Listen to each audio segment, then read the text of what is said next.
মহসিন ভাই, ভাই তুই? হ্যাঁ ভাই, আমি তোর বড় ভাই মহসিন খান। ভাই এত বছর কোথায় ছিলি তুই? তোরে আমরা কত খোঁজা খুঁজেছি, তুই এত বছর কোথায় ছিলি ভাই? ভাই আমি বিদেশ যাওয়ার পরই একটা দুর্ঘটনায় স্মৃতিশক্তি হারিয়ে ফেলি। স্মৃতিশক্তি হারানোর পর আমি সবকিছু ভুলে যাই, কারো কথা আমার আর মনে থাকে না। 22 বছর পর আবার ছোটখাটো একটি দুর্ঘটনায় আমি স্মৃতিশক্তি ফিরে পাই। ভাই স্মৃতিশক্তি ফিরে পাওয়ার পর তোদের কথা মনে পড়ে, তাই আমি বাড়িতে চলে আসছি। যাক, তুই আমাদের কাছে ফিরে আইছিস, আল্লাহর কাছে হাজার শুকরিয়া। ভাই আমরা তো জানি তুই মারা গেছিস, তোর নিকট সংবাদ শুনে তোর বউ টেনশনে দুঃখে দুঃখে মারা গেছে।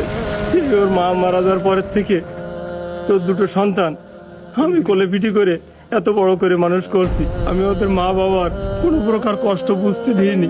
তোর দুই সন্তানের ভবিষ্যতের কথা ভেবে আমি নিজের জীবনকে বিসর্জন দিয়েছি।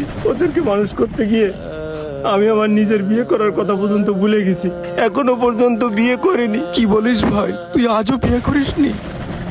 আজ আমার এই দুই সন্তানের জন্য তুই সংসার করিসনি, নিজের জীবন যৌবনকে শেষ করে দিলি। ছোট ভাই হয়ে তুই যে উপকার করেছিস এর ঋণ আমি কখনো শোধ করতে পারবো না। আজ বড়